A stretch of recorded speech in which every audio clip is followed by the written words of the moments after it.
Hola a todos y todas, muchas gracias por estar acá, gracias por darme el honor de moderar esta mesa que efectivamente va a hablar de economía, poder y dictadura. Bueno, a 50 años del golpe cívico-militar, vamos a tratar de pensar un poco las continuidades que hay. Sabemos que es una fecha muy importante, no solo por los 50 años, sino por el gobierno que tenemos encima. Digo, para mí hay un ejemplo muy claro, ¿no?, en estas continuidades, que es Arriazu, que sigue siendo una especie de asesor en las sombras de este gobierno y sigue siendo una persona muy escuchada en términos de la coyuntura y de la política económica. Así que, bueno, hay varios ejes para charlar, sobre todo en la parte de cívico, militar y el poder económico detrás de este golpe. La mesa es una mesaza, la tenemos voy a ir en orden de cómo están sentados y sentadas. Tenemos a Victoria Basualdo, que es investigadora del CONICET, del CEDIEP en la Universidad Nacional de Quilmes y del IEGE en la Universidad de Buenos Aires, que le pido un aplauso para Victoria.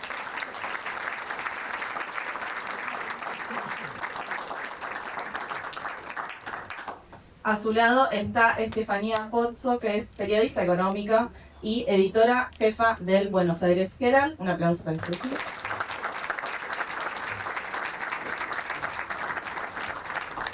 Al lado, Julián Scari, investigador del CONICET también y autor de Martínez de Hoz, El jefe civil de la dictadura, el libro que tiene ahí, un gran libro que recomiendo fuerte. Ahí está, la aplauso de Julián.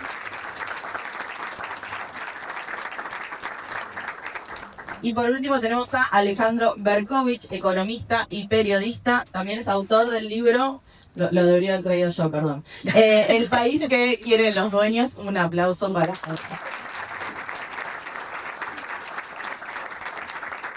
Bueno, la dinámica de la mesa va a tener que ver con 15 minutos de exposición de cada uno de ellos y de ellas, y al final vamos a abrir a preguntas, porque la idea también es que pueda haber un diálogo en relación a esta parte que por ahí es la más, no quiero decir oculta, pero por ahí de la que menos se habla en relación al último golpe cívico-militar. Así que, si les parece, arrancamos con Julián. ¿Vos tenés un micrófono ahí? Sí, perfecto. Bueno, arrancamos con Julián entonces y... Bueno, ¿qué tal? Buenas tardes. Una alegría estar acá, la verdad, un orgullo total. Compartir el panel con los tres, estar en este lugar tan significativo, tan trágico. Se ha convertido tal vez en el monumento máximo de la memoria, para pensar en la dictadura. Yo, en relación a las marcas de esa época, bueno, como contaba Candy, salió un libro el año pasado tratando de repensar algunos temas que a mí entender son centrales. Traté de pensar la dictadura en una clave distinta, en general las miradas hegemónicas sobre la dictadura, que en general están basadas en la mirada de las víctimas, ¿no? En general, bueno, familiares de desaparecidos, exiliados, la gente que ha estado presa, los combatientes de Malvinas, sindicalistas muertos, no, apresados, bueno. Y bueno, está muy bien, es todo un orgullo que nuestro país tenga esa mirada, pero traté de recuperar una mirada muy diferente que hasta ahora no se había hecho, que está basada en cómo lo vieron los protagonistas de la dictadura, cómo el propio Videla, Agosti, Martínez de Oz, por supuesto, y el equipo económico, cómo ellos pensaron la dictadura, cómo, por qué llegaron a cabo el tipo de gobierno que se pensaron. Me parece muy importante darles la palabra. Entiendo que por supuesto hay sobrevuela de fondo peligros éticos, ¿no? Darle la palabra fácilmente a criminales, asesinos, genocidas, bueno, podría recuperar cierto valor, ¿no? Porque a ellos darles cierto prestigio, pero aparte en gran medida son apologías del terrorismo de Estado, del genocidio, pero igualmente cuando hablan realmente dicen un montón de cosas que en general no se le presta la suficiente atención y es muy revelador. A mí me parece que permite resignificar la dictadura en una clave bastante distinta a la mirada hegemónica, ¿no? Leo un pequeño párrafo, a mí me parece muy revelador, de cuando Videla, en la última entrevista que da antes de morir, ¿no? Y cuando le preguntan que explique los objetivos de la dictadura, ¿no? ¿Por qué se llevó a cabo? Fíjense qué interesante lo que dice.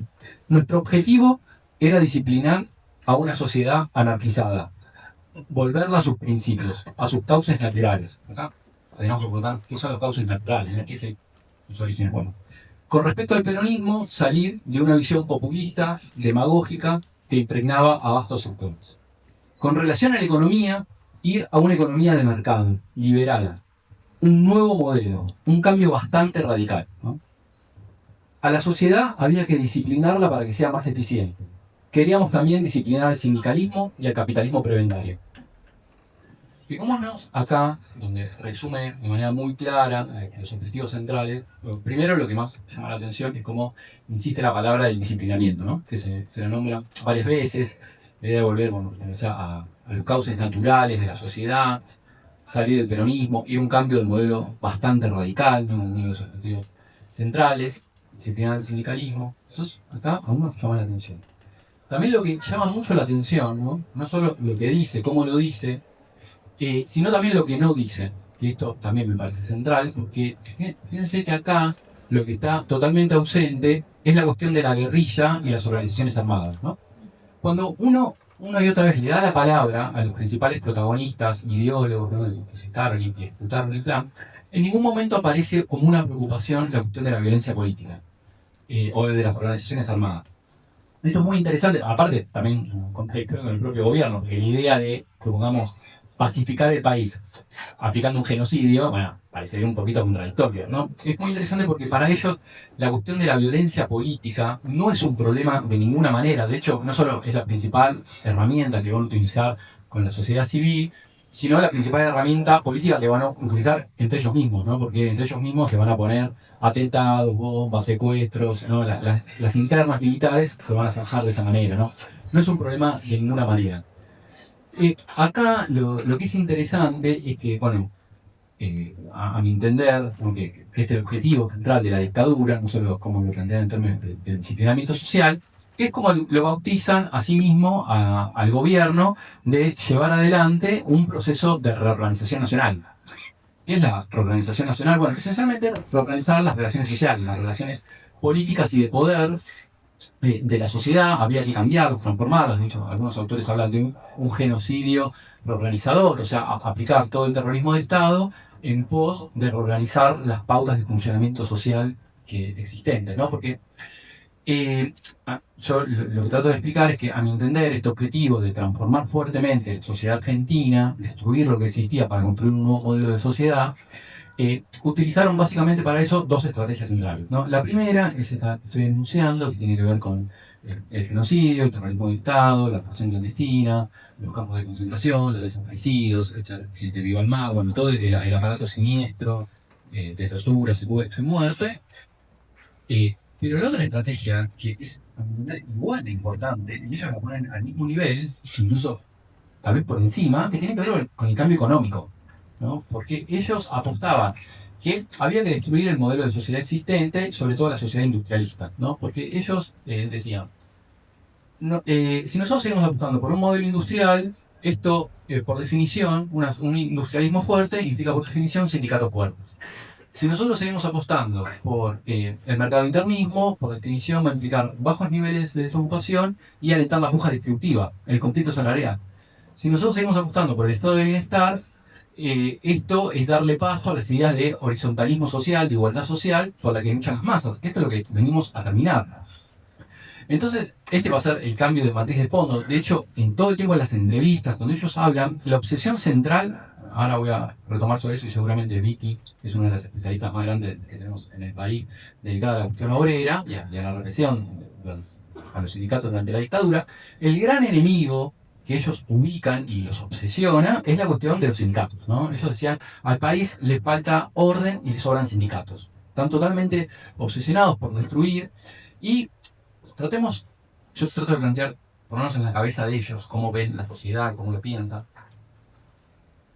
Porque ellos cuando hacen el golpe, en marzo del 76, lo que ven es un país que es un desastre, ¿no? Y hasta cierto punto, en algunos aspectos tienen razón en este sentido, ¿no? Que la economía estaba prácticamente una hiperinflación, caía la actividad económica, el consumo se derrumbaba, estaban muy golpeados los salarios, ¿no? Producto de las políticas del rodillazo, como es el antecedente central, a mi entender, para pensar la dictadura. Había secuestros, atentados de la guerrilla, explosivos, el peronismo estaba prácticamente en una guerra civil consigo mismo, e Isabel no parecía la persona más idónea para conducir los destinos del país, realmente no era una persona capaz en estas circunstancias. Entonces la pregunta es cómo Argentina no solo había llegado a esa crisis terminal, que en algunos aspectos tiene razón, sino porque sucesivamente caía en crisis de ese tipo, ¿no? Y ellos decían, bueno, la respuesta acá el problema es el peronismo. Lo que pasa es que acá van a hacer una reformulación, porque van a decir, nosotros entendimos muy mal lo que era el peronismo, ¿no? Porque el peronismo inicialmente lo habíamos identificado simplemente en la figura de Perón, y ya a Perón le habíamos hecho un golpe militar, lo proscribimos, lo exiliamos, de hecho para el 76 ya estaba muerto, y sin embargo la sociedad peronista persistía, ¿no? Resistía. Incluso se había intentado prohibir la palabra Perón, Evita, peronismo, habían hecho golpes contra la democracia, y el peronismo siempre retornaba, ¿no? Como una suerte de Hidra, ¿no? El monstruo de la mitología griega, que le cortas una cabeza y vuelve en forma de oso. Porque el peronismo volvía con las juventudes radicalizadas, con el sindicalismo de base, con la fuerza de la guerrilla, las organizaciones populares, la protesta social. Entonces decían, acá el problema es el tipo de sociedad que hace posible que el peronismo emerja una y otra vez y se empodere y llegue al gobierno. Que tiene que ver con estas claves, ¿no? El industrialismo, el estado de bienestar, el mercado internismo. Entonces nosotros tenemos que terminar con esto. Y también lo que es muy interesante, ¿no? En la reformulación social, que por lo menos en la vigencia de la dictadura, lo que van a ubicar, por lo menos discursivamente, como principal problema del país, lo deben conocer, es la subversión, ¿no? O sea, derrotar la subversión, vencer la subversión, aniquilarla, ¿no? Una y otra vez va a aparecer en el discurso de manera predominante. Y yo en el libro lo que trato de hacer es preguntarme qué es la subversión, qué es un subversivo, ¿no? Porque acá, con la idea de la subversión, es una palabra polisémica que envuelve una gran cantidad de sentidos, que en general se ha tenido, no sé por qué, asociarla con la lucha armada y las organizaciones guerrilleras, pero no es así, ¿no? El tema de la subversión excede por lejos la cuestión de la guerrilla y esencialmente que es el conflicto social y esencialmente el conflicto laboral, ¿no? El poder de los sindicatos que tiene que ver con el conflicto estudiantil, ¿no? Por eso los líderes estudiantiles van a ser como el centro, como están las universidades, pero los curas tercermundistas, los curas villeros, los empresarios, los artistas, todas las formas de la vida social que plantean cierto tipo de cuestionamiento, de lucha, de conflicto, de puja de transformación, van a ser inmediatamente ubicados como subversivos. Recordemos, por ejemplo, en un documento, cuando está por venir la Convención Interamericana de Derechos Humanos, que le dicen al gobierno, ustedes tienen que definir qué es un subversivo, porque un subversivo, según su propia definición, puede ser prácticamente cualquier persona. Incluso una madre preguntando por el paradero de su hijo, ¿no? Entonces, si pregunta dónde están, dicen, acá hay una subversiva, una agitadora. De hecho, Videla, fíjense, cuando intenta definir qué es un subversivo, una definición dice, un terrorista, la palabra terrorista, ¿no? No es solamente alguien con un revólver o con una bomba, sino también cualquiera que infunda ideas que son contrarias a la civilización occidental y cristiana. Bueno. Ahora nos venimos a enterar que los subversivos, esa es una entrevista en Washington, en el 77, un subversivo es alguien que pide ideas. De hecho, en otra entrevista que da una delegación de periodistas ingleses, le pregunta por el caso de una chica que estaba detenida bajo bajo el control del Poder Ejecutivo, que no tenía ni brazos ni piernas, y dicen, estaba acusada de ser terrorista, y dicen, ¿pero por qué? Esa chica no pudo haber hecho nada. Dice, no, pero vuelvo a repetir, el problema no es simplemente poner bombas o disparar, sino agitar ideas que pueden influir en otras personas, ¿no? Bueno, entonces esto, la influencia social, incentivar ciertas ideas, es el verdadero conflicto. Recordemos que el objetivo central era el disciplinamiento social. Terminar, ¿no? Implantar las jerarquías, el verticalismo, terminar con todas formas, que es parte del terrorismo de Estado, poner el miedo, la experimentación social. Estamos medio cortos de tiempo, me gustaría que tengamos unos puntos más sobre el aparato represivo y la cuestión económica, también la transformación, porque acá van a venir los principales quiebres. Uno de ellos tiene que ver con la debilidad del sindicalismo que va a emerger.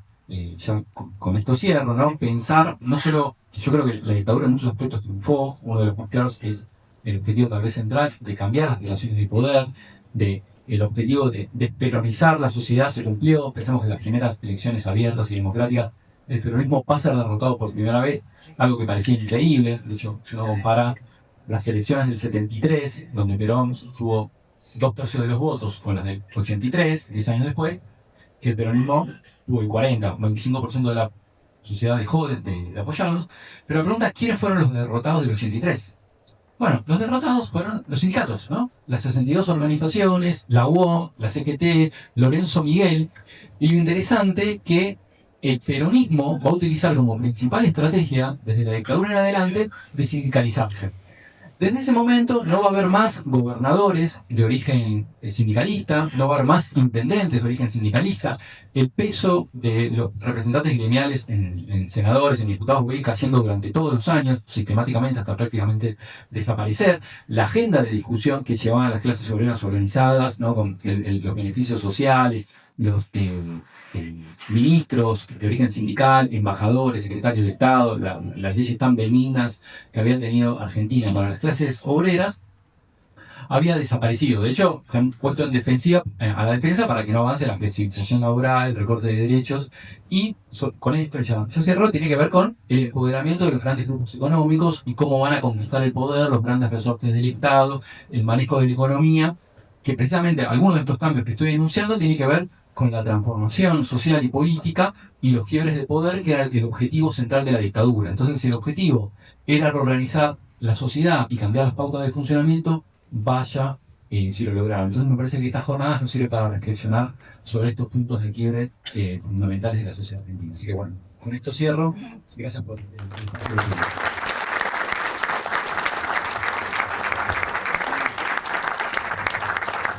Bueno, excelente arrancar con este punto de inflexión de la dictadura y con estas continuidades, ¿no? Entre disciplinar, entre los valores de la sociedad occidental. Digo, creo que hay cosas que resuenan, cosas que están presentes, y también están presentes varios de los dueños de Argentina. Así que, Ale, te paso la palabra.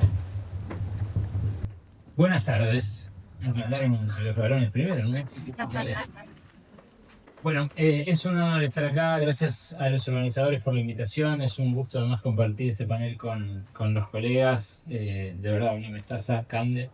Y gracias a todos por estar acá también. Hablar de los dueños es indispensable a la hora de evaluar las razones, los propósitos, los métodos y los planes desplegados por la dictadura.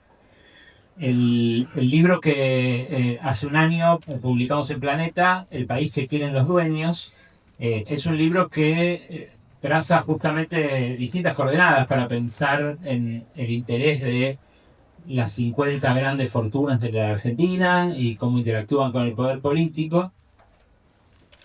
Y sobre todo es un intento de navegar estos 50 años para encontrar las continuidades y las rupturas, que de eso venimos a hablar hoy acá.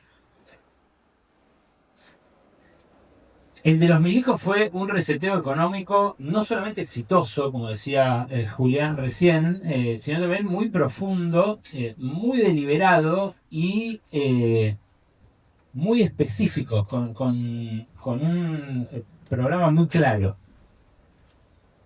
Los dueños instalaron en la Argentina una nueva relación de fuerzas, gracias al programa económico de Martínez de Hoz, básicamente, pero de todo el reseteo, también en la sociedad que generó ese programa, los comportamientos sociales de la clase media durante la Plata Dulce, el recuerdo de esa época por parte de nuestros padres en los 80, lo que después trajo como eco en los 90 también, y lo que permanece hasta hoy como una obsesión, el dólar. Del dólar casi no se hablaba antes de la dictadura. Se hablaba en situaciones de crisis, y ahí están los monólogos de Tato de los 50, de los 60, pero no era una obsesión cotidiana. No se sabía, por ejemplo, cuánto valían las casas en dólares hasta la dictadura. Los primeros avisos en dólares de inmuebles aparecen, esto lo investigaron Ale Gallero y varios sociólogos y sociólogas más que rastrearon ese origen de la obsesión argentina. Los primeros avisos aparecen en julio del 77. Los publica una inmobiliaria bacheta de Olivos y eran de casonas en dólares de zona norte que se empezaban a vender en dólares en ese momento. Y para el 80 ya 9 de cada 10 avisos de inmuebles estaban en dólares. Fue una transformación muy rápida y muy efectiva, muy sostenida en el tiempo, porque aún hoy los inmuebles se venden y se compran en dólares. Y en ese mismo momento se inauguró una práctica que los dueños hicieron propia de una manera también muy veloz y sobre la cual empezaron a construir poder para cristalizar esa relación de fuerzas que quedó de la dictadura. Ayer la escuchaba a Mabel Cariaga en una presentación del libro que hicimos con Cristian Girard ahí en el Abasto, decir que esta es la democracia que nos legó el genocidio. Una democracia renga, incapaz de revertir las desigualdades que dejó la dictadura, incapaz de frenar una hiperconcentración que se está dando no solamente acá en el país, sino en el planeta, pero que acá se está dando de manera muy acelerada, de vuelta con otro reseteo de la mano del gobierno de Milei. Y pensaba en la fuga cuando pensaba en ese reseteo y en esa democracia tutelada, restringida que nos quedó de los milicos, porque fue en ese momento, en mediados de los años 70, cuando en paralelo a la construcción de toda una trama de guaridas fiscales, de lugares de mucha opacidad en términos tributarios, lugares en los cuales no quedan registros que se compartan de la propiedad de compañías, de grandes patrimonios, de inmuebles también, de empresas. Bueno, fue ahí que empezó una fuga de capitales que en Argentina adquirió especial relevancia, muy especial relevancia. Argentina es uno de los, según todos los registros que hay, es muy difícil esto porque es dinero negro en buena medida, pero Argentina es uno de los siempre 3 o 4 países que más riqueza offshore tiene depositada, o sea, cuya élite tiene más dinero en proporción a lo que es la economía del país en el exterior. Y es desde ese momento, desde los años 70, mediados de los 70, uno puede poner el Rodrigazo, puede poner la tablita como punto de partida, da igual.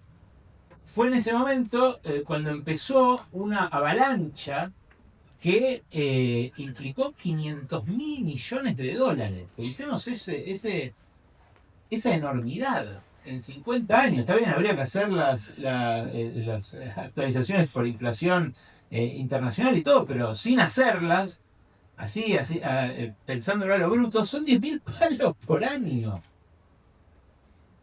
que se llevaron los dueños de la Argentina desde aquel momento. No hay economía que aguante eso. No hay economía que aguante esa dolarización y fuga de excedentes. Pero eso fue una renuncia que coincidió con el reseteo del que hablaba Julián en contra de la industria. Hay un discurso de Martínez de Oz que directamente dice, no podemos hacer todo. Es casi como Caputo hoy, o sea, es textual lo que dice Caputo de la industria. Y es criminal, porque Argentina, precisamente, y entre muchas otras razones, gracias a la planificación de militares que antes de la última dictadura planificaron el desarrollo de la industria argentina, que nuestro país tiene esa sociedad todavía en tensión, que se resiste a terminar de peruanizarse, que está indisolublemente ligada a todo lo que decía Julián, a la industria, a los sindicatos. La clase media es hija de todo eso. Entonces, que Martínez de Hoz dijera en su momento, que Caputo dijera hoy, y que los dueños coincidan aún a costa de sus empresas en que no se puede fabricar todo, y que hay que eficientizarse y dedicarse a determinadas cosas, muestra hasta qué punto la coincidencia de intereses entre los dueños y los milicos genocidas no puede considerarse una casualidad. El libro que publicamos el año pasado, hablo en plural porque es una compilación mía, es una hipótesis mía que ahora voy a compartir con ustedes, pero que básicamente fue conversada con muchos de los dueños durante estos 25 años, o sea, es de algún modo una hipótesis que parte de escucharlos. Convive con otros 5 ensayos que abordan los dueños desde un foco específico. El foco que aporta Lara Bernstein es el foco de Vaca Muerta, el futuro que imaginan los dueños, que imagina Caputo, que imagina Milei, que imagina Sturzenegger, o sea, un país con una estructura productiva ligada a los recursos naturales, sin valor agregado, netamente exportadora, con un centro gravitatorio que migra de los conurbanos industriales hacia el sur hidrocarburífero, hacia la cordillera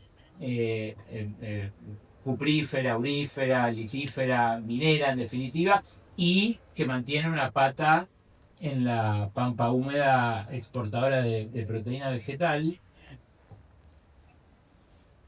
Otra óptica, otro foco, que es el de Juan Iodicio, justamente en la historia. Juan Iodicio comparte un dato alucinante, es historiador, economista, trabaja en la UNAM en México y comparte el dato alucinante de que no hubo dictadura del siglo XX que no tuviera un Venegas Lynch. Es increíble, pero había uno pagándole los aviones a la Libertadora, había otro en el CEA con Martínez de Hoz, o sea, había otro en los 30 que era el que había tenido créditos blandos en Mendoza para hacer su bodega.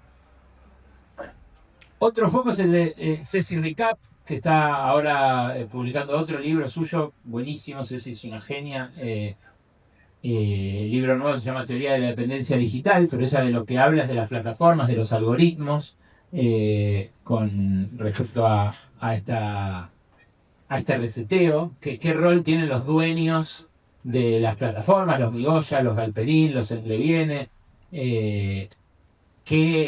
Cuán conectados están también con los nuevos dueños del planeta.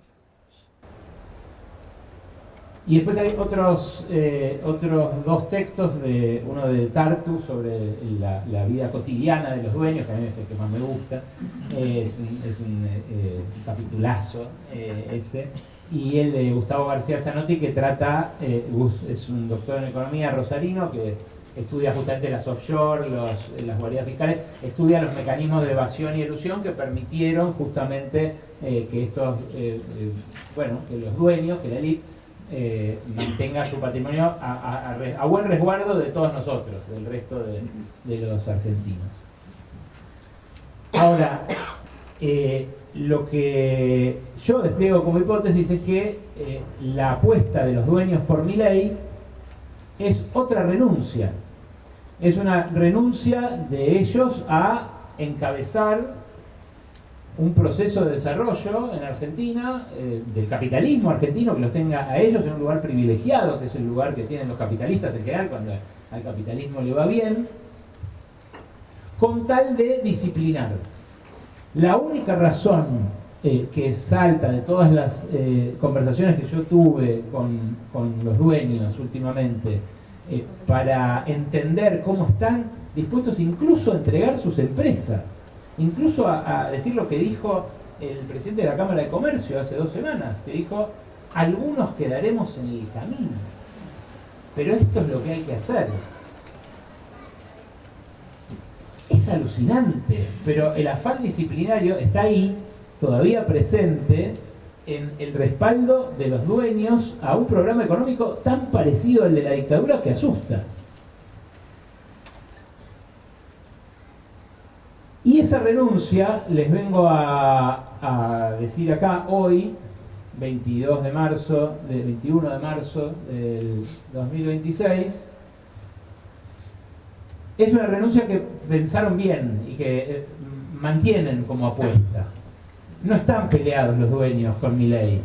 Por más que se puteen en discursos, por más que el presidente les diga don chatarrín, que los burle en las redes sociales. Los dueños están de acuerdo con este reseteo. Son los beneficiarios, son los ideólogos de este reseteo. Así como lo eran de aquel reseteo en los 70 por parte de la dictadura. Este reseteo ocurre en un contexto y con una relación de fuerzas muy distinta a aquel. Este es un reseteo que viene en un contexto de hiperconcentración de los ingresos, de las riquezas, de un nivel de concentración tan obsceno que no solo no se había visto nunca, sino que además empieza a hacer inviable al propio capitalismo. Porque, como dice Nancy Fraser, empieza a ponerse en cuestión la propia reproducción de la fuerza de trabajo, la propia supervivencia del planeta, la propia coexistencia de las etnias, de los grupos humanos en las naciones en el planeta. Bueno, es esto, es la guerra del loco de Trump en Medio Oriente, ¿no? Es eso. Pero los dueños, para llevar adelante este reseteo y para usufructuarlo, para ser también ellos los beneficiarios de este gran proyecto rentista y fugador, que eso es las dos grandes características que comparte este programa económico con el de la dictadura: rentismo y fuga, acumulación afuera de la Argentina y destrucción de las capacidades tecnológicas nuestras. Están dispuestos ellos mismos a mutar. Los dueños están protagonizando una mutación estratégica que Paolo Roca llevó adelante de manera previa a la llegada de Milei, por lo cual ya no es un varón del acero como era su padre, Roberto Roca, un tipo que tenía en la cabeza un proyecto de país. Igual que Mosconi, igual que Savio, no fueron muchos los dueños que pensaron una Argentina productiva con capacidades tecnológicas y avance de sus fuerzas productivas. La mayoría son vagos, son, como dice Lucrecia Martel, brutos. Y la traducción de ese carácter medio primitivo en lo económico es el pensamiento rentista, el pensamiento de no producir más que lo que la tierra generosa regala de una u otra manera. Y esa mutación adaptativa la llevó adelante Roca. Yo les decía, les destaco el caso de él porque es más petrolero que siderúrgico hoy, tiene Tecpetrol, un poco con la nuestra, porque Macri le dio unos subsidios muy grandes para que perfore esos pozos petroleros, un poco con la suya, porque también lo pensó y porque también llevó ganancias del acero a la inversión en el petróleo para convertirse de una cosa en otra, pero es la mutación de un montón de otros dueños que están en lo inmobiliario, el propio dueño de FATE que cerró la planta en San Fernando y pone un transformador eléctrico ahí para cerrar el anillo de distribución de AMBA, que tiene Futaleufú, que se le hicieron los milicos, pero también desarrolló una línea de alta tensión desde Futaleufú hasta Luar para convertirse él también en un empresario de la energía. Son los amigos de Nicky Caputo, remodernos, los Neus, que se quedaron con las represas del Comahue. La nueva camada de dueños va a ser una camada de dueños circunscritos a estos sectores. Y en cada uno de estos reseteos lo que vamos viendo además es que a la renuncia de acaudillar un capitalismo pujante se le suman las deserciones individuales, los que venden. Los dueños de la época de los 70 eran muchos más que los dueños de ahora, porque muchas de esas grandes empresas, pienso en Amaya Lacroze de Fortabat y en Terra Uzi, solo en 2 de los 90, muchas veces cuando se venden a capitales multinacionales directamente desaparecen, se dedican al rentismo puro y duro, al ser millonarios sin ninguna actividad.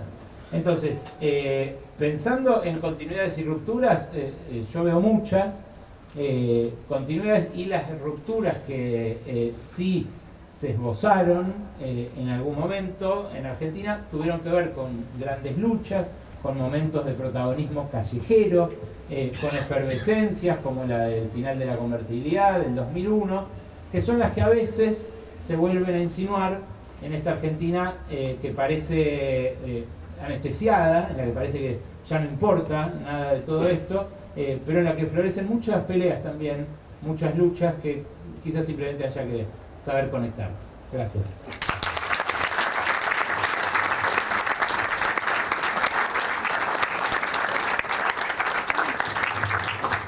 Bueno, yo creo que lo que surge después de escuchar estas continuidades y también estos nombres como el de Venegas Lynch, decís, qué parásitos, para decir algo amable, se me ocurren otras palabras.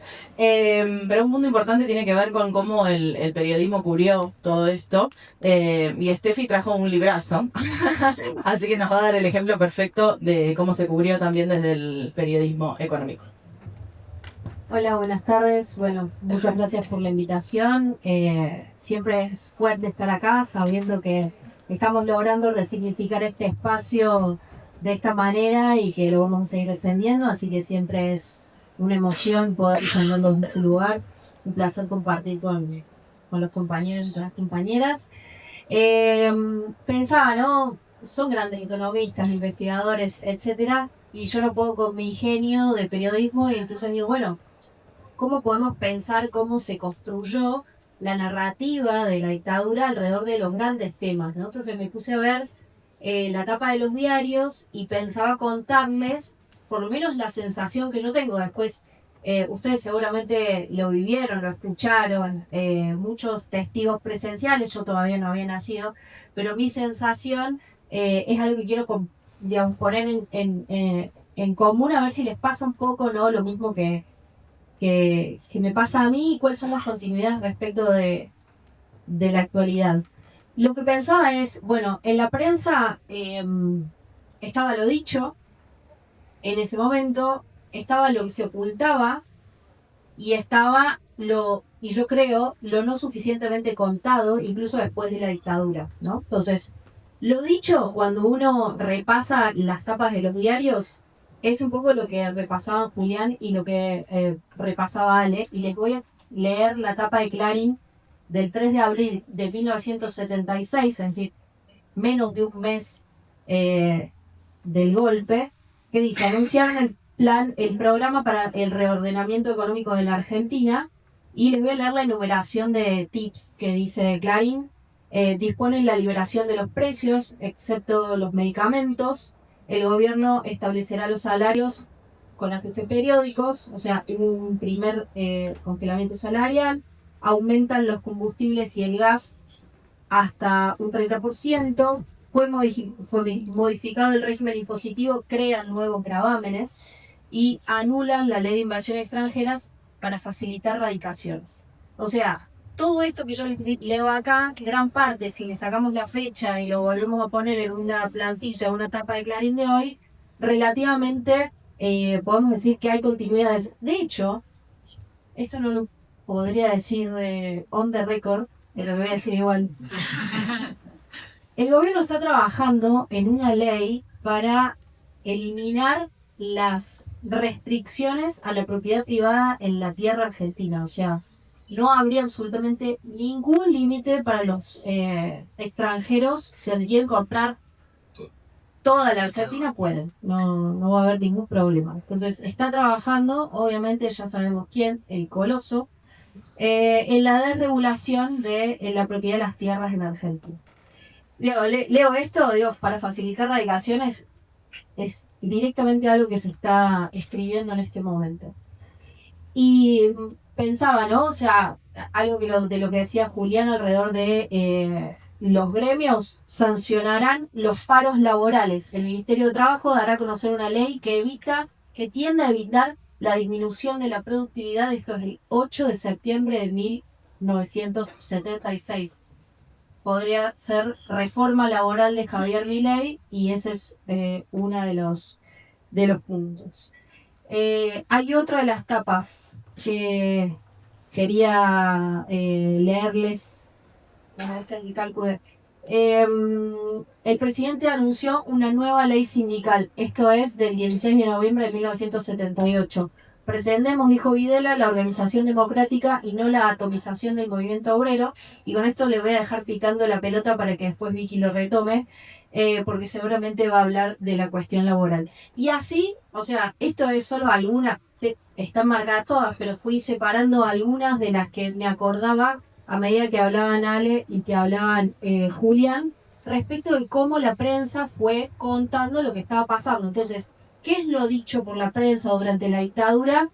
Es exactamente más o menos lo mismo que estamos viendo ahora, el mismo programa económico, un programa de liberalización, un programa de represión, o sea, un programa de ajuste y de represión de los ingresos, de la mano de lo único que haría posible ese nivel de represión, que era una represión ilegal y una detención, asesinato, tortura y demás que vimos que la dictadura implementó.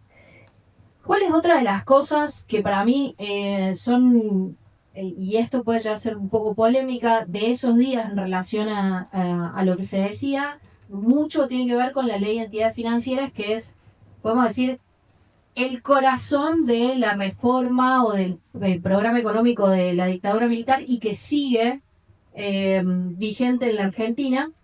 Ningún gobierno democrático se puso las pilas para modificarlo y yo creo que es realmente uno de los grandes problemas de la economía argentina. ¿Por qué? Y yo creo que acá, si hay algo que los liberales, si hay alguien que rompió el mercado financiero en la Argentina, son los liberales. ¿Con qué? Con la ley de entidades financieras, porque la ley de entidades financieras desreguló completamente el mercado financiero y eso hizo que se generaran un montón de problemas estructurales en el mercado financiero, porque si nosotros más o menos pensamos cómo está asociado el mercado financiero a la racionalidad general, todo el mundo dice es timba.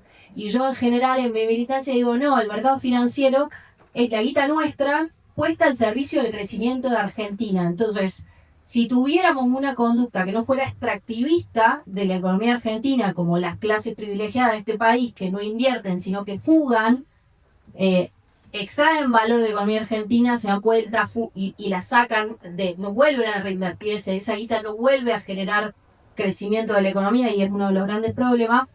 Eso tiene que ver con la noción de que el mercado financiero es timba y no es una de las patas fundamentales del crecimiento de una economía. Entonces, si hay alguien que rompe el mercado financiero y lo va a seguir haciendo en Argentina, son los liberales. Ahora, esto es en el punto de lo dicho, o sea, cuando uno repasa la prensa, el discurso de la dictadura en relación a su plan económico es una de las cosas que más se cubren. ¿Qué era lo ocultado en ese momento? Bueno, la situación de los derechos humanos, un programa político que daba consistencia a ese programa económico. Obviamente, por mi lugar y por el Herald y por mi lugar en el Herald, digamos, estamos haciendo un trabajo muy grande de recuperación de los archivos del Herald y lo que ves es que de manera cotidiana en cada uno de los diarios del Herald se contaban las situaciones, como aún a pesar de una comunicación que les dio, lo citó en ese momento el secretario de prensa de la dictadura Casa Rosada, los distintos periodistas, el 22 de abril de 1976, Carlos Cortes se llama el señor, Y les distribuyó a los periodistas una circular de prensa que decía: a partir de hoy queda prohibido informar, comentar o hacer referencia a hechos subversivos, aparición de cadáveres y muerte de elementos subversivos y fuerzas armadas, a menos que sean informados por fuentes oficiales responsables, incluye secuestrados y desaparecidos. Estamos hablando del 22 de abril de 1976. Esta fue la línea que permitió a los grandes medios de comunicación ocultar sistemáticamente el plan sistemático de desaparición, tortura, muerte y apropiación de niños. Eso no pasó en algunos medios y obviamente en el Herald no pasaba, especialmente, no solamente por la convicción de los periodistas que formaban parte del Herald, sino por el inglés. O sea, hay una cuestión concreta que es que el idioma permitió seguir relatando. Entonces, hay algo de la valentía de Robert Cox, Andrew Graham Yoll y el resto de los periodistas que formaron el Herald y que se tuvieron que exiliar, digamos, que obviamente ahí el compromiso es ¿para qué sirve el periodismo, no? O sea, uno cuando ve la cobertura del Herald en relación al resto de los medios se pregunta eso. Y lo último, y me parece un dato demoledor, que es lo no suficientemente contado. Nosotros un ejercicio que hacemos mucho en el Herald de cómo seguimos contando la dictadura con cosas que siguen pasando, porque una cosa es el ejercicio de memoria sobre lo que ya pasó, es una cosa, pero el ejercicio de memoria es por cómo sigue vigente la dictadura hoy en día. Y por ejemplo, Santiago Viola, que es el viceministro de Justicia de este país en este momento, es el abogado personal, les voy a leer el nombre, de Norma Berta Radice, hermana de Carlos Radice, alias Gabriel O'Ruger, que tiene una condena de hijo por haber lavado y robado propiedades de desaparecidos y por haberlas alojado acá en el tercer piso de la ESMA, en un lugar que se llamaba Pañol Grande. El viceministro de Justicia de la Argentina es uno de los defensores de los asesinos, ladrones y lavadores de patrimonio de los desaparecidos. Creo que eso no está suficientemente contado. Hoy hay una nota escrita por Facundo Iglesia en el Buenos Aires Herald. Nosotros hacemos mucho esfuerzo, no es para que nos vengan a leer, sino que les cuento esto porque forma parte de cuáles son las reflexiones que tenemos que seguir teniendo como periodistas, como sociedad, como activistas, para que lo no contado empieza a contarse con más fuerza. Este es un caso específico y lo de Viola me parece especialmente gravoso, pero hay estrategias de lavado de activos que incluyen casinos, que incluyen inmobiliarias, que incluyen cuentas en Suiza, entre muchas otras. Hay muchas causas judiciales que están investigando la apropiación de patrimonio de desaparecidos y de detenidos en Argentina. Entonces, cuando uno piensa en la prensa, ya cierro, estoy justo, llegué bien de tiempo. Cuando uno piensa en la prensa y ¿por qué es importante la prensa? Bueno, porque el periodismo, la prensa, los periodistas crean una narrativa de una época. Y la narrativa tiene tonos, tiene focos, tiene protagonistas. Y la gran pregunta que me parece que nos tenemos que hacer todos los periodistas y que es algo que a mí me obsesiona mucho es ¿a quién le prestamos la garganta cuando hablamos? ¿A quién le ponemos el micrófono adelante? ¿A quién le prestamos nuestras manos cuando escribimos historias? Y creo que eso es lo más importante de todo, ¿no? Cómo desafiamos las narrativas. No somos héroes, pero sí es la única forma la de dejar rastro, es volver a las páginas, en este caso gráficas, pero al archivo. Por eso es tan importante cómo contamos la coyuntura. Y creo que sí, obviamente, en estos días hay muchas continuidades y está bueno poder remarcarlas. Gracias.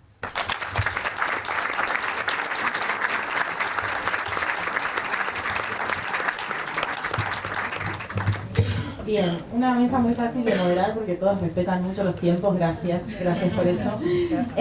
Bueno, vamos a ir con Victoria Basualdo, que es una de las personas que más sabe sobre este tema. Entiendo que vas a retomar más la cuestión laboral, pero te cedo el micrófono. Gracias. Bueno, muy buenas tardes a todos y todas. La verdad, siempre es una emoción estar por acá. Quería evocar también lo que decían los compañeros respecto de los 50 años, este momento en el cual están pasando muchísimas cosas, además, por suerte.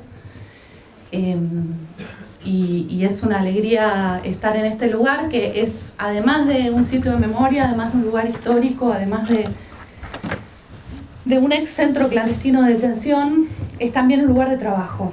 Así que lo primero que quiero decir es, una solidaridad absoluta con los trabajadores y trabajadoras que tienen que soportar un tiempo terrible, donde hubo una enorme cantidad de despidos, desmantelamiento de una gran cantidad de equipos acá, y además ahora están sufriendo un proceso de relocalización de la Secretaría de Derechos Humanos hacia el centro sin ninguna garantía. Se han despedido delegados sin indemnizaciones y se ha ejercido un maltrato tremendo contra los trabajadores y trabajadoras de acá.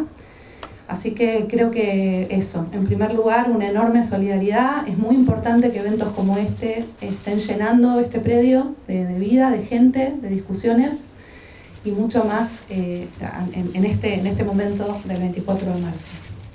Bien. Sí, tenía muchas opciones para hoy. Traje muchos planes al mismo tiempo, en general lo hago, porque me parece que una de las cosas más importantes de estos paneles es tratar de dialogar entre nosotros y tratar de, con algunos objetivos que tengo, que están ahí, que los voy a cumplir de cualquier manera. Yo soy historiadora del trabajo y del movimiento sindical, por un lado, de la clase trabajadora y movimiento sindical, pero también hago historia económica, hago una intersección entre ambos campos y trabajo con muchas temáticas de derechos humanos, entonces 15 minutos para hablar de dictadura en este contexto es muy difícil. Lo primero que quiero hacer, dado que estamos hablando de estamos en una feria del libro, es recomendar libros. Este tema se abordó muchísimo. Hay una genealogía de producción súper interesante y les recomiendo estos libros que tienen ahí, ¿no? Digo, desde El Nuevo Poder Económico, un clásico, La Política Económica de Martínez de Hoz, pero además poder ver estas líneas que les digo. Por un lado, líneas de historia económica que nos permiten entender los cambios estructurales operados en dictadura, este proceso del que hablaban los compañeros, el nivel de endeudamiento externo que pasa de 8.000 a más de 45.000 millones de dólares durante la dictadura, la transformación radical del papel del sector industrial dentro del Producto Bruto, el descenso brutal del empleo industrial, el cambio de composición enorme del mercado de trabajo, que como no se manifestó directamente en desempleo abierto, quizás su impacto no fue tan visto hasta los 80 y los 90, pero además el crecimiento, consolidación y conformación, hasta en algunos casos, de grupos económicos locales de un enorme poder, algunos de ellos pretendidamente locales y que claramente son internacionales, como es el caso del Grupo Techint, ¿no? Que después ya dejó de ocultarlo, pero en ese momento justamente el proceso de concentración operado en la siderurgia durante la dictadura da pie al oligopolio siderúrgico entre el Grupo Techint y Asindac, que cuando sacan de juego a Somisa en la década de los 90 a partir de las privatizaciones, se convierte directamente en un duopolio, ¿no? Todo este proceso de transformaciones que tuvo como base la redistribución regresiva del ingreso de manera brutal, de cerca de 45 puntos de participación de los trabajadores en el ingreso nacional a mediados de los años 70, se pasó en el contexto de la crisis tremenda, la crisis inflacionaria del 82, la comparación con el 89-90 siempre oscurece. Lo que tenemos es una participación de 45 puntos a cerca de 22-23 puntos de los asalariados respecto del Producto Nacional. Estamos hablando de la distribución funcional del ingreso. La distribución funcional es una variable que nos permite hablar de lo que es el núcleo central, que creo que tenemos que proponer a la hora de pensar en la dictadura, que es la relación capital-trabajo. Y esto es muy importante porque es lo que nos permite entender la relación entre la dictadura y la actualidad y todos estos fenómenos que también venían analizando los compañeros en las distintas dimensiones, ¿no? Entonces tenemos una cantidad enorme de producción, acá hay solo algunos títulos, y una segunda vuelta, ¿no? Y en los años 2000 lo que ocurre, luego de los 80 y 90, algunos de los libros anteriores son de esas fechas, En los años 2000 lo que ocurre es un proceso no solo de cambio de la producción científica, un financiamiento científico y tecnológico enorme, una inversión en ciencia que permite consolidar equipos, que permite que las universidades vuelvan a desarrollar tareas de investigación. Habían sido absolutamente perseguidas no solo en dictadura, sino por los recursos franciscanos de los 80 y Cavallo mandando a los científicos a lavar los platos en los 90. Tenemos largas décadas de ajuste, pero además tenemos un proceso de apertura de archivos muy importante en esa etapa. Y esto nos permitió muchas cosas. Digo, de esos momentos de los años 2000 es el archivo de la Dirección de Inteligencia de la Policía de la Provincia de Buenos Aires bajo la órbita de la Comisión Provincial por la Memoria. De ese momento es la conformación del Archivo Nacional de la Memoria, que está acá y que es un archivo fundamental, con una cantidad enorme de material. En ese momento se empiezan a abrir los archivos de las fuerzas y se conforman equipos de investigación para abordar estos archivos que no habían sido accesibles nunca, y que a partir de equipos de investigación uno puede empezar a encontrar muchas cosas. Los legajos personales de las fuerzas registran, por ejemplo, que pedían permisos de enfermedad después de operar en los grupos de tarea, porque quedaban mal, porque quedaban desde trastornados mentalmente hasta con problemas de salud muy grandes, porque tenían enfrentamientos. Bueno, todo ese rastro de a dónde estuvieron, en qué momento, coincidiendo con qué operativo, todo eso puede ser legible, digamos, son archivos que se leen de otra manera en ese momento. Desde ese momento, ahí se empieza a trabajar el archivo de la Comisión Nacional de Valores, del Banco Nación Argentina. Hay un trabajo del Banco Central que se hizo en ese momento, un trabajo impresionante de investigación, un libro de 400 páginas que nunca se pudo publicar, porque estuvieron amenazados con violar el secreto bancario e ir presos si se llegaba a publicar ese libro, que está listo, maquetado y presto para ser publicado. Entonces, tenemos una acumulación enorme sobre dictadura en términos económicos, laborales. Acá son algunos títulos únicamente, pero recomiendo la lectura, búsquenlos. Muchos de estos están accesibles, si no los consiguen me dicen a mí, en fin, los solucionamos fácilmente. Un punto importante es cuentas pendientes en el 2013, en términos de una línea que no se analizó acá y que es la que voy a priorizar en este caso, una de los planes A, B y C que tenía. Bien, es la línea de responsabilidad empresarial en delitos de lesa humanidad. Es decir, cómo esta articulación entre poder empresarial y poder militar se plasmó no solo en la provisión de figuras centrales como Martínez de Oz, es el ejemplo más claro, pero una gran cantidad de funcionarios empresariales que desempeñaron funciones estratégicas durante la dictadura. Y hubo una gran cantidad de militares que pasaron a integrar los directorios de las empresas. Asindar es el ejemplo perfecto para entender esto. El presidente del directorio, José Alfredo Martínez de Oz, pasó a ser el ministro de Economía emblema de la dictadura, el que llevó adelante muchas de estas transformaciones de las cuales hablamos, por supuesto, la reforma financiera, la apertura económica, todo el proceso, todo el establecimiento de la normativa y la política económica que fue decisiva. Martínez de Oz hizo eso. ¿Quién lo reemplazó? Alcides López Ofranc, una figura central del poder militar que había sido entrenado en la escuela antisubversiva francesa, que había reprimido en el Cordobazo y que era una figura clave que pasa a ser presidente del directorio de Asindar en lugar de Martínez de Oz.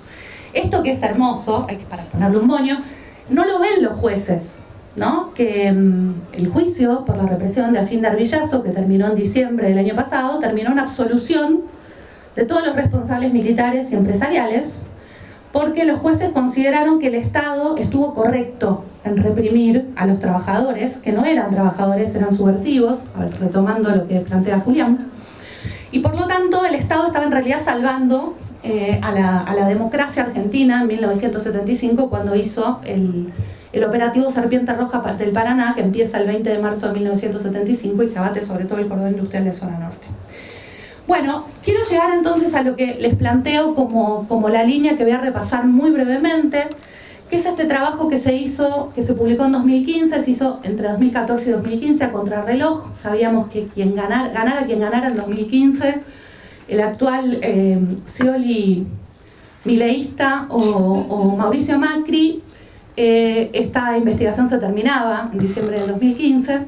Por lo tanto, corrimos sin parar durante 2 años un equipo de 20 personas de estas 4 instituciones que tienen ahí: el área de Economía y Tecnología de Flaxo, el CELS, el Programa de Verdad y Justicia, y la Secretaría de Derechos Humanos, Investigamos 25 empresas de todo el país, no puedo profundizar en esto, esta investigación está disponible online y tiene una síntesis que ahora les voy a mostrar también, creo que la puse siguiente, no sé. No, después se las muestro. Hay una síntesis muy corta, ¿no? Pues son 1000 páginas estos libros entre los dos, o sea que está difícil. No sé cuántos de aquí se animarían a leerlo. Son 25 casos de empresas estudiados en profundidad, retomando estas dos tradiciones que les decía. ¿Qué hace este libro? Este libro toma casos de grandes empresas que tuvieron muchos desaparecidos y sobre los cuales teníamos evidencias previas de participación empresarial en la represión.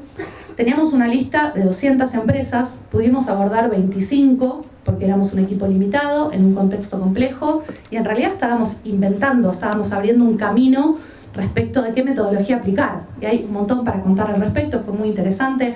Los archivos con los que trabajamos, la manera en la que trabajamos, la convocatoria de investigadores especialistas en cada uno de esos grupos como lectores, la discusión de los 25 casos al mismo tiempo, es decir, el establecimiento de una metodología sistemática, la interdisciplina del equipo, en fin, fue muy interesante, muy intenso, reuniones semanales, avances todo el tiempo y además en diálogo con el Ministerio Público Fiscal y con abogados querellantes, porque la idea era hacer un trabajo histórico pero al mismo tiempo dialogar con el proceso de memoria, verdad y justicia.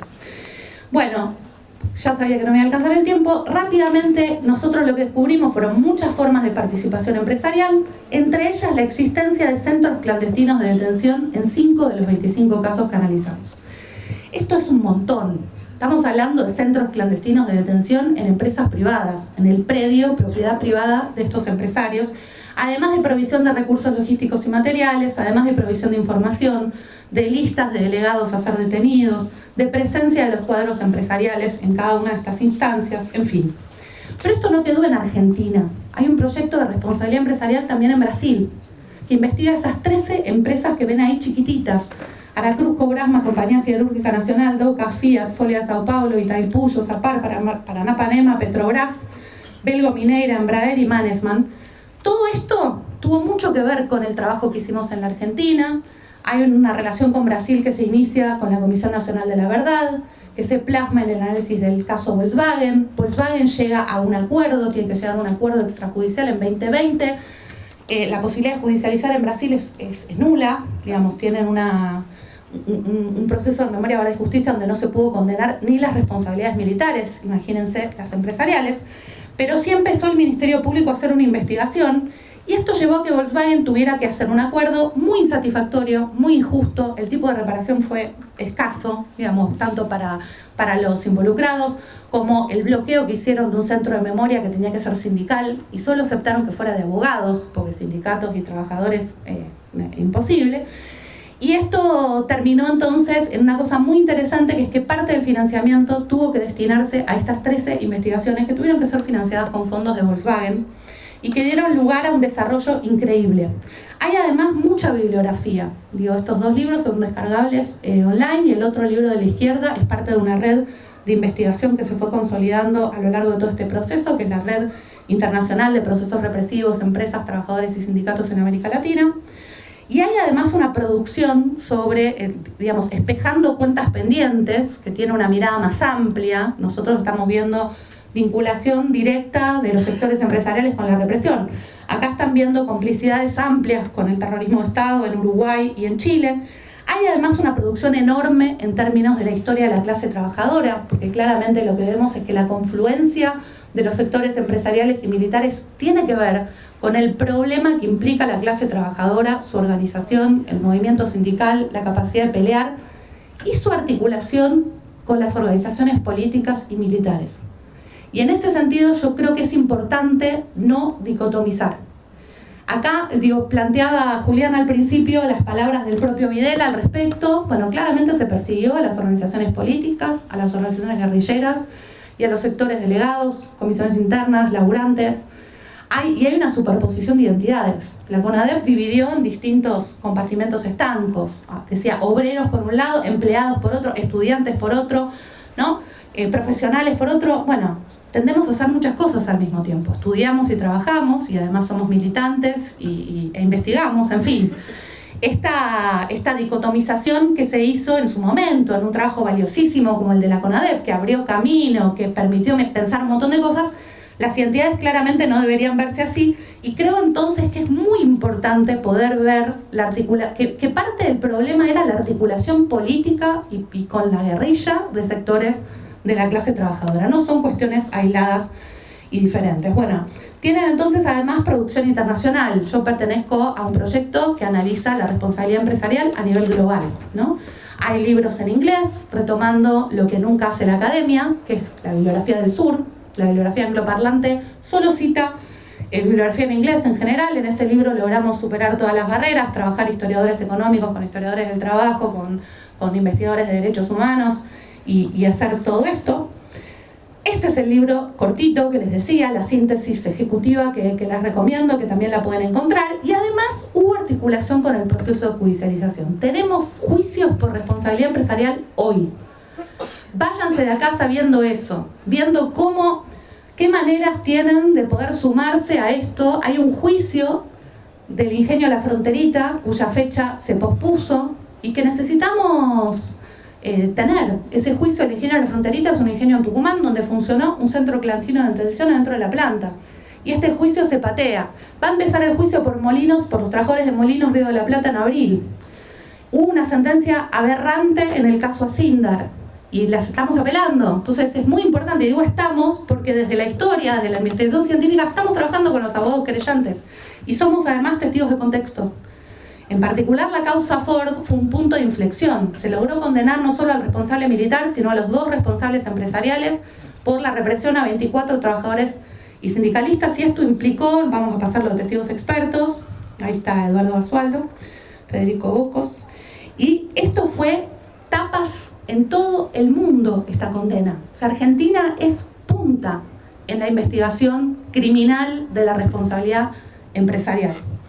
Entonces, ¿a qué voy con esto? Bueno, y en Brasil todo el proceso de investigación finalmente terminó en una condena judicial en el ámbito de la justicia del trabajo por trabajo esclavo a Volkswagen, luego de firmar aquel convenio, hacerse los distraídos, firmar todo a medio pelo y demás, y tener que financiar una cantidad enorme de investigaciones.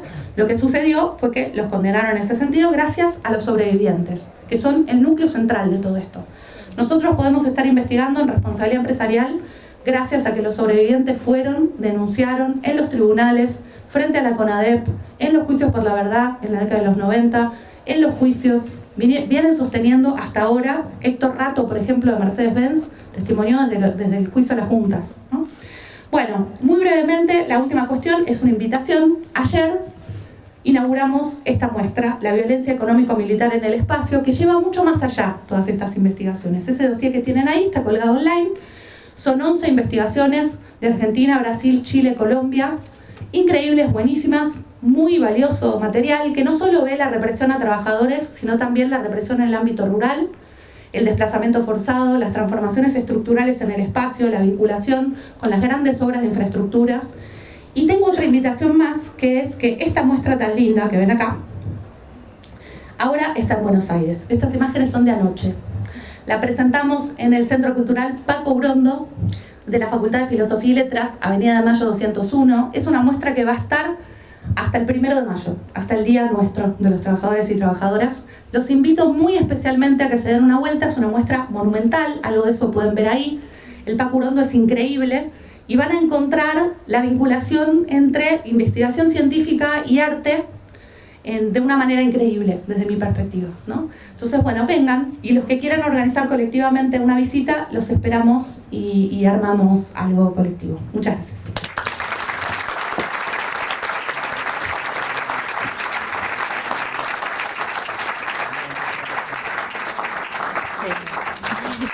Perdón. Mesaza, Mesaza, tuvo todos los colores, pero me parecía importante que quede tiempo justamente para poder tomar algunas preguntas de parte de ustedes y hacer una rondita de 5 minutos de cada uno, tratando de abordar las preguntas que quieran, ¿no? Como hacemos siempre, uno contesta lo que quiera. Así que, si les parece, yo puedo ir con o vengan o griten. Va a ser más fácil. Estaba viendo el cable y no me da el cable, chicos, perdón. Abren fuerte y levanten la mano, retomamos, agarramos 3, 4, 5 preguntas y hacemos 5 minutitos cada uno. ¿Les parece que repitamos la ronda de 5 minutos? Tenemos el por qué se sumaron a un paro nacional en contra de sus intereses las pequeñas y las medianas empresas.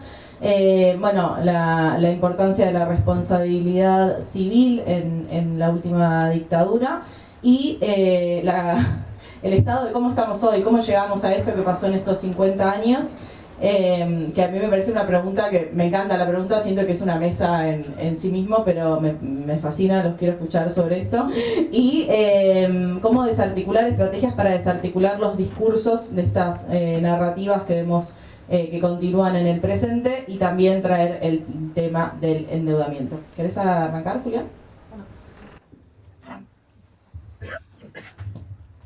Bueno, yo hay un tema que me interesa mucho para pensar las continuidades, las problemáticas de hoy, entiendo que son puntos neurálgicos a identificar, a veces cuestionarnos también, que tiene que ver con, yo por lo menos como entiendo la dictadura, el quiebre y los objetivos, y que había señalado que las dos estrategias centrales, que a mi entender funcionan de manera complementaria para la organización nacional, que tenía que ver con la estrategia represiva y la estrategia de la aplicación del programa neoliberal en manos de Martínez de Oz, que Martínez de Oz es la matriz central de todo lo que va a venir.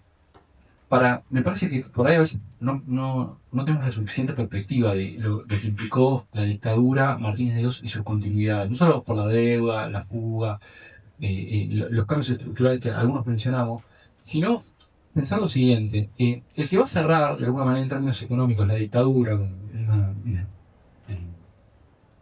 medida muy conocida, va a ser Domingo Cavallo, cuando sea presidente del Banco Central, estatizando la deuda de los grandes grupos económicos y consolidando su empoderamiento definitivo de la economía. Después Cavallo va a venir en los 90 y va a terminar de completar el programa de Martínez de Oz de privatizaciones, apertura, desregulación. El mismo Cavallo va a volver en 2001 para seguir aplicando un programa de inversión popular, caída del salario, especulación financiera, endeudamiento, junto a Sturzenegger. Y la encargada de llevar a cabo la represión durante el gobierno de la Alianza va a ser Patricia Bullrich, ¿no? Y con leyes de flexibilización laboral y demás. En 2015 van a volver. Y va a volver Patricia Bullrich a estar a cargo de la represión del gobierno de Macri y la estrategia de agresión a los sectores populares, caída del salario, endeudamiento, especulación financiera, una vez más todo lo que aplicó Martínez de Oz, va a ser nuevamente con Caputo y Sturzenegger. Y en 2023, van a volver, ¿no?, la estrategia de agresión al salario, a los trabajadores, la flexibilización laboral, el endeudamiento, la especulación financiera, apertura, descentralización. Bueno, toda la matriz económica que instauró Martínez de Oz la va a repetir nuevamente Caputo y Sturzenegger, y la estrategia represiva va a quedar una vez más en manos de Patricia Bullrich. Entonces, cuando uno traza una mirada de los últimos 50 años, ve la persistencia de estas dos grandes estrategias de represión, disciplinamiento y la aplicación a mansalva del programa neoliberal, cómo se repite, cómo insiste, cómo es el programa de la CELIC una y otra vez, la ambición de derrotar a los trabajadores, empobrecerlos, destruir el tejido productivo, el mercado interno, tratar de disciplinar la puja distributiva. Pero lo más importante, a mi entender, no solo es indicar estas resistencias estructurales, que funcionan como invariantes, sino que cuando aplicaron el programa, y los militares, el programa primigenio, lo hicieron a través del terrorismo de Estado y las botas. Pero hoy en día ese programa se sostiene con los votos. Esto es lo más terrible, porque hay grandes sectores de la población que no solo lo avalan, lo festejan, que dejan que le peguen a los jubilados, que festejan el programa... el protocolo anti-piquete, ¿no? O sea, no hay un protocolo anti-empresarios, no hay un protocolo anti-endeudamiento, un protocolo anti-FMI, un protocolo para no perder derechos laborales, para que no haya flexibilización laboral, quitarnos derechos. Para eso no hay protocolo, porque no importa eso, ¿no? Lo que importa es garantizarles la paz social y esmeritar a los trabajadores. Entonces, acá el reformateo de sociedad que han logrado y estas persistencias, me parece que son las dos claves que deberíamos desmontar, cuestionar, si queremos revertir la triste matriz que nos dejó la dictadura. Entonces, bueno, me parece que yo por lo menos le pondría los énfasis para pensar las continuidades y rupturas desde la dictadura, y que me parece tocan algunos de los temas que fueron mencionados por acá, los chilenos y compañeras que hicieron sus intervenciones. Así que bueno, eso.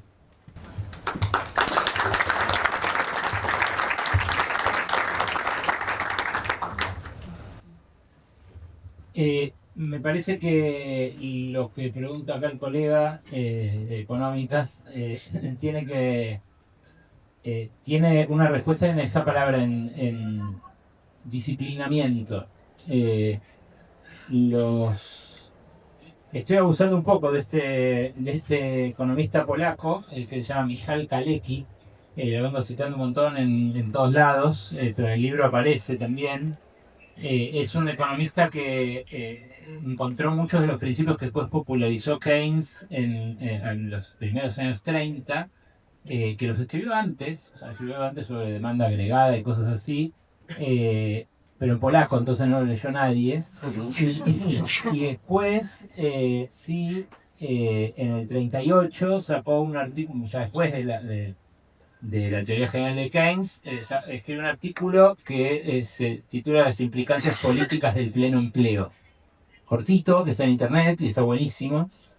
Y el tipo ahí dice a los patrones, muchas veces les pasa que están dispuestos a perder incluso sus empresas, con tal de mantener la distancia social y la autoridad frente a los trabajadores.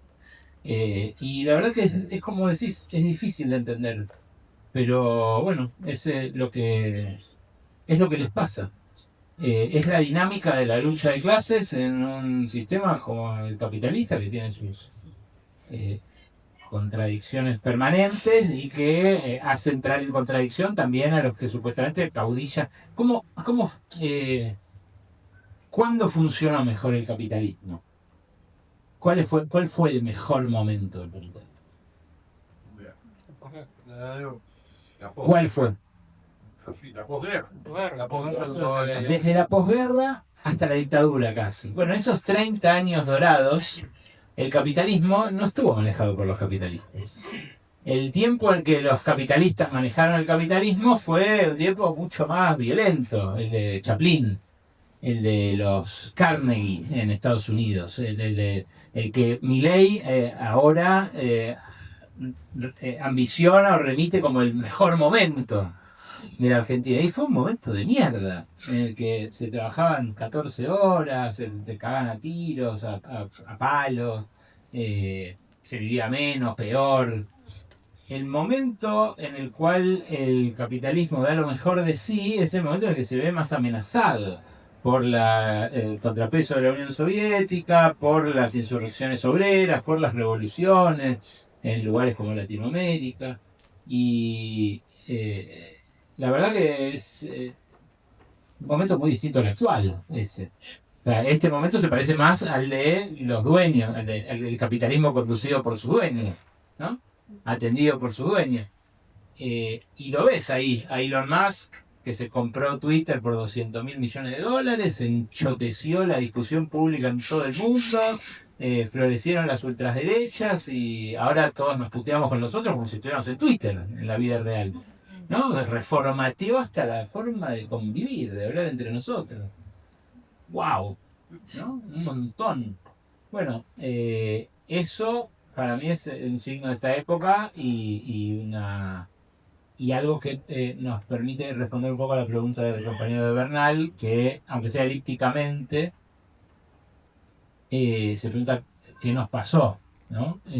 Bueno, pasó por encima de toda esta represión, una represión tremenda, organizada, metódica, sistemática, y bueno, y estuvieron dispuestos a acompañarla, apoyarla, financiarla, los empresarios que sentían demasiado, no los empresarios, por eso yo uso la categoría de dueños, porque incluso hay empresarios desaparecidos, despojados, afanadas sus empresas, y los dueños en cambio, bueno, cierro con esto, muy breve, pero que también permite entender la dinámica de la deuda externa, un montón de cosas. este libro, lástima no lo tengo porque me gusta manipularlo viendo, además, postas, dice cosas, tiene testimonios muy interesantes. Lo que me dice Madanes, no se los voy a decir así se lo compran. Lo que me dice Madanes respecto de si alguna vez iba a cerrar FATE, es impresionante, leído hoy. Mi libro reconoce mucho más antecedente y inspiración en la sociología que en la economía, de verdad. Y hay un libro muy zarpado que a mí me voló la cabeza cuando lo leí hace poquito, antes de hacer esto, que se titula Los que mandan. De Imaz, José Luis de Imaz, un tipo que era un conservador, pero que inauguró la sociología de las élites y hizo un ejercicio bastante simple, pero muy revelador, que era contar los apellidos de los lugares de poder. Entonces se encontró con que había los mismos apellidos en la rural, que entre los generales del ejército, que en el CEA, que en el directorio de Hacienda, que en la iglesia, los curas en ese momento. Bueno, entonces, ese affectio societatis, ese ámbito que habitan los que mandan, es un ámbito que quizás explique mejor los comportamientos que el interés económico que vemos los contadores y los economistas. Es una cosa mucho más profunda la que les pasa a los dueños en ese momento y ahora también.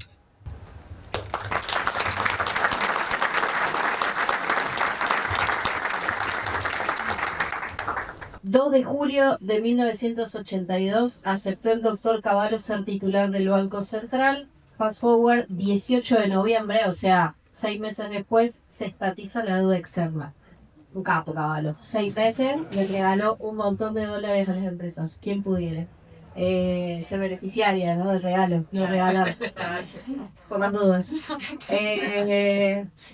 Bueno, hay algunas preguntas ahí flotando. La responsabilidad civil está oculta, coincido. Y hay algo que me parece fundamental. Hace poquito, muy reciente, Pequeño Editor editó un libro que se llama La Última Dictadura, un libro que retrata todo el golpe para infancias. Y me contaba una de mis compañeras que se lo llevó el Gerald, ¿no? Entonces nosotros tenemos una biblioteca donde nos mandan los libros y los dejamos ahí. Y me dice, che, lo voy a llevar es como una biblioteca comunitaria que se prestan, ¿no? Se lo llevó y me mandó una foto de su hija leyendo y diciéndome, dice, lo que más me pregunta es que no puede entender cómo si pasaba eso, nadie reaccionaba. Creo que ahí está la clave, ¿no? Como cómo construimos memoria en la empatía. Más allá del horror y demás, ¿no? Cómo podemos humanamente mover, decir, che, ¿esto cómo puede ser que te haya pasado por el costado una cosa como esta? Creo siempre que la respuesta está en la efectividad de las historias que se van tejiendo intergeneracionalmente. ¿A dónde estamos ahora, no? ¿Qué nos pasó? Yo soy una optimista tóxica. Para mí, que soy Córdoba, cuando veo lo que era Córdoba y lo que es ahora, digo, me enoja mucho cuando la gente dice, Córdoba es insalvable. Y yo digo, no, está siendo funcional al programa político de la dictadura. Lo que vos ves en Córdoba es el éxito del programa político de la dictadura. Toda la generación que luchaba, que se organizaba, que resistía, estas formas conservadoras y horribles de gobernar y vivir en sociedad, están muertos y muertas, ¿no? Esta semana le pusimos nombre a 12 personas, porque el equipo de antropología forense le puso nombre a 12 personas.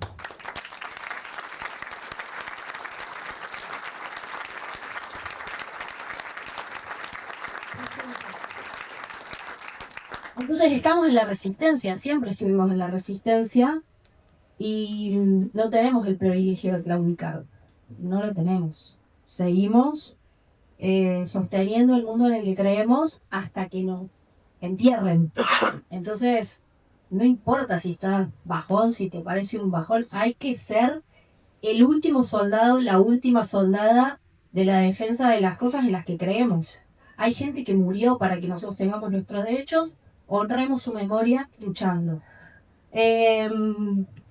Y con respecto a esto, ¿cuáles son las herramientas o las estrategias para desarticular estas narrativas? Contar historias nunca pasa de moda. Contemos historias. Contemos la historia. Tan simple como eso.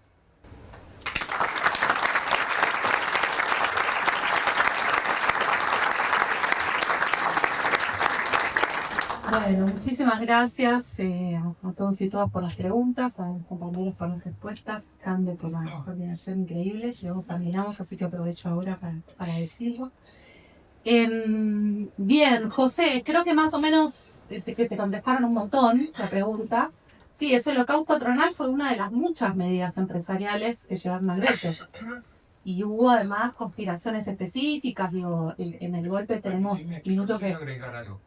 La PG surgió como la otra cara de la CGE. Absolutamente. Claro, Entonces digo, esto que decía Alejandro de la existencia de empresarios perseguidos y demás, esto es así. Hubo de hecho grupos, titulares de grupos económicos, sus abogados, todos sus equipos, sus familiares, secuestrados en Campo de Mayo. Este es el caso de la causa Chavane Grassi, con la participación además de la Comisión Nacional de Valores, del malhadado Echevarne, que murió ahora, pero que fue juzgado. Ese juicio fue increíble. Fíjense, están grabadas las audiencias, escúchenlo hablar. Parecía estar dando una clase magistral, siendo el imputado. El veredicto es terrible. Hay un voto minoritario muy importante y muy meritorio, pero el nivel de impunidad fue impresionante. Y bueno, además luego se revirtió eso. Efectivamente, tendría que volver a juzgarse, luego se murió, por lo tanto no se va a poder hacer. Pero bueno, eso, efectivamente, tenemos distintos sectores empresariales. Hay una disputa importante. La mirada capital trabajo no debería obstaculizar las tensiones, la heterogeneidad, la discusión, tanto en el trabajo, porque tenemos sectores sindicales completamente diferentes, de hecho totalmente enfrentados entre el 73 y el 76, entre el 73 y el 76, en las armas directamente, en Ezeiza, en forma directamente armada. Y tenemos sectores empresariales también muy distintos, proyectos empresariales muy distintos. Y hay un sector del empresariado que planificó el golpe. En la casa de Blaquier, el grupo Cuénaga, hay enormes trabajos sobre esto en términos ideológicos, políticos, en el entretejido. Entonces el lockout es parte de eso. Obviamente que hay sectores que se vieron muy beneficiados y hay sectores que se vieron muy perjudicados por las transformaciones económicas. Igual que está sucediendo ahora. Exactamente igual. Hay sectores económicos que en términos de los impactos que están sufriendo uno no puede creer que apoyen a Milei, y efectivamente es en función de ese plan y en función de las consecuencias distributivas, de disciplinamiento, de orden social, de tipo de sociedad al que quieren llegar, como, bueno, lo decía Alejandro muy claramente, incluso si tenemos que desaparecer algunos de nosotros, ¿no? Creo que hay un paralelo importante en ese sentido. Vivian, en términos de la visibilización, los responsables ideológicos, ahí quería meter una cuestión. Yo creo que es cierto que hay un ocultamiento y un silenciamiento de todo lo que es responsabilidad empresarial. Yo no diría responsabilidad civil. Nos metemos en otros terrenos. Hay una parte importante de la historiografía que intenta hablar de las responsabilidades de la sociedad en su conjunto. Yo no acuerdo con eso. Estoy en total desacuerdo con las ideas que hablan de consenso en dictadura. Creo que el concepto de consenso no se aplica bajo terrorismo de Estado, con 800 centros clandestinos de detención en todo el país y con un gobierno tomado por la fuerza, por estas fuerzas armadas que tienen este legado que venimos discutiendo. Entonces, cuando vos decís, voy para atrás, no diría civiles en primer lugar. Estamos hablando de responsables y estamos hablando de responsables empresariales. Hablo de responsabilidad también. Siempre hablamos de complicidad hasta un determinado momento, hasta la investigación de 2015. Nosotros lo que encontramos fue que la noción de complicidad es limitada.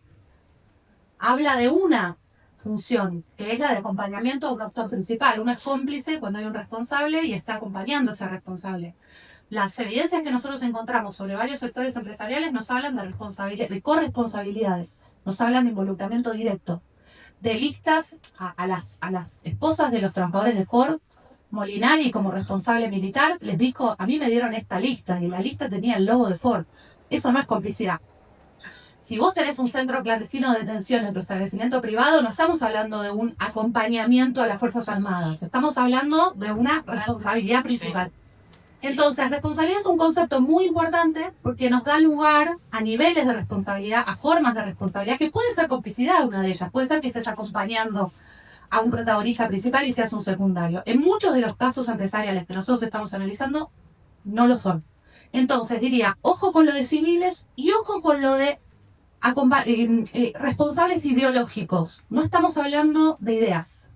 Además de ideas hay un montón. Efectivamente, Julián trajo un montón de material y existe una gran cantidad de producción viendo las ideas de los sectores empresariales, de los sectores militares. Tenés un montón de fuentes militares para analizar, un montón de fuentes de diverso tipo. No estamos hablando de ideas en los casos de responsabilidad empresarial, estamos hablando de acciones punibles en el ámbito penal. Las sentencias de Ford, la sentencia de 2018 es un espectáculo. Léanla. Es una sentencia increíble. Cientos de páginas analizando una enorme cantidad de documentación que es muy difícil de conseguir, que además tuvo que trabajarse con planos, con un análisis muy exhaustivo y un cruce. ¿Planos por qué? Porque tenés que entender, el territorio empresarial es un territorio oculto. Igual que esto que vos estás diciendo. No puedes acceder a la empresa si no es con permiso, si no es atravesando una guardia armada, y te podés acceder en la medida en que los dueños te lo permiten. El acceso a estos espacios estaban militarizados, tenían una propia lógica y todo eso es lo que se pone en juego en un juicio por responsabilidad empresarial. Entonces, me parece excelente lo que decís, creo que hay un ocultamiento, la sentencia Ford salió en todos esos diarios que veían ahí, Taiwan News, pero no salió en los diarios argentinos. Y estos, tenemos muchos amigos periodistas que lo que nos decían es, no lo puedo pasar. Llevé la propuesta, me la rechazan sistemáticamente. Entonces fueron medios comunitarios, medios alternativos, en fin. Fue muy difícil darle difusión a eso. Fabián, las transformaciones son enormes, claramente. Creo que además acá esto nos lleva a decir, esto es un proceso no nacional, es regional, es internacional. Tenés cambio tecnológico en el medio, tenés estrategias empresariales de largo plazo. Yo estudié mucho la tercerización laboral, estudiamos con el equipo como una de las estrategias más importantes, que es otra forma de desresponsabilización empresarial. Es súper interesante lo que ocasiona en términos del colectivo laboral y de la opacidad respecto de la patronal. Esta relación dual de justamente esa segunda posguerra, esos años dorados, uno tenía un colectivo laboral identificable y una patronal identificable. Esto con la tercerización se acaba. Parte de las tareas se delegan a un tercero, tenés tercerizados que están en manos. No son trabajadores de nadie, aparentemente, a pesar de que están en la propia fábrica que domina la empresa principal. Y los propios trabajadores de planta también los consideran como un otro, al cual es difícil visibilizar. El inmenso Beto Fianelli, uno de los enormes que dio esas ideas.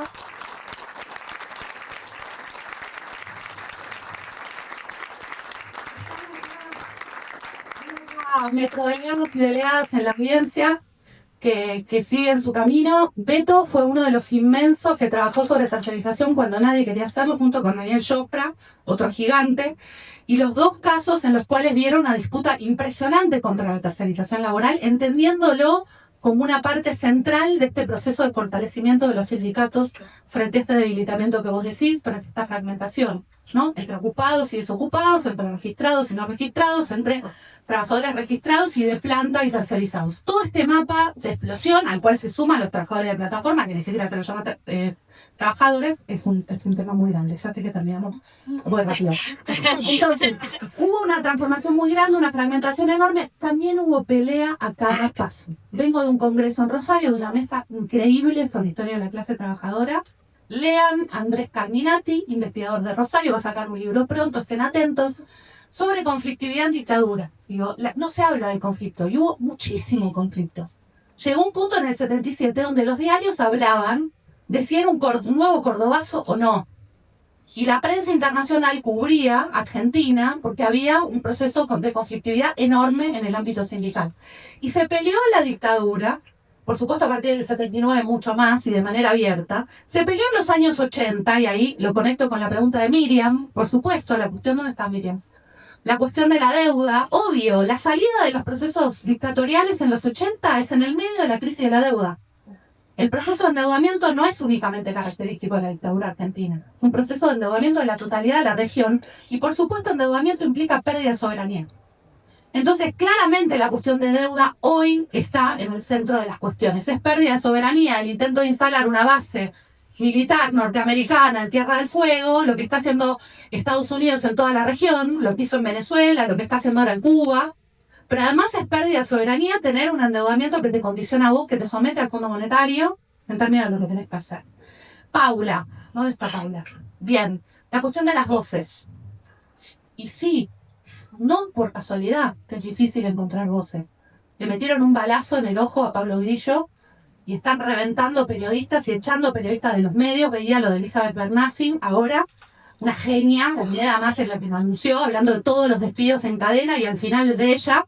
Ese es el camino, pero claramente hay un foco muy grande puesto en el periodismo. Cipreva está haciendo una tarea increíble, FACPREN está haciendo una tarea increíble en ese sentido, la agremiación, la sindicalización, la lucha sindical es una manera para tratar de proteger esas voces críticas en el marco del periodismo, pero no es por casualidad.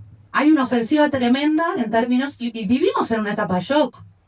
No nos engañemos, estamos acá, está buenísimo, hay un montón de cosas que no lograron sacar. Ahora, estamos bajo una ofensiva fenomenal y la cuestión represiva sube y sube.